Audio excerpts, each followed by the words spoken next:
Alam mo ba? Naglabas ng serye ng warning at advisory ang Food and Drug Administration kasama ang Department of Health laban sa mga naglipa ng peking slimming products at gummy candies online. Matapos kasi itong kumalat, marami sa mga netizens ang nagsasabing mabilis nga raw itong makapagpapayat. Ngunit sa kabila nito, totoo nga bang tumutulong ito sa pagpapababa ng iyong timbang o unti-unti na palang nilalason ang iyong katawan?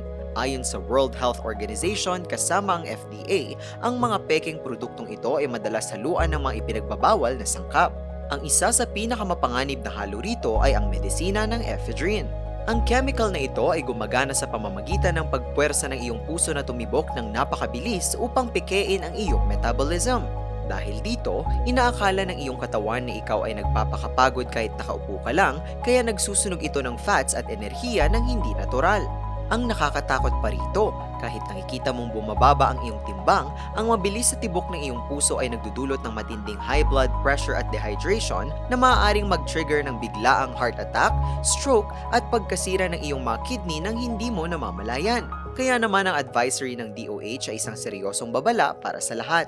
Ang tunay na metabolismo ay hindi nakukuha sa mga peking tabletas ng internet, kundi sa tamang disiplina sa pagkain, pag-eehersisyo at pag-aalaga sa sariling kalusugan. May trivia ba kayong nais malaman? I-comment na yan at ito ay aming aalamin. Ngayon, alam mo na!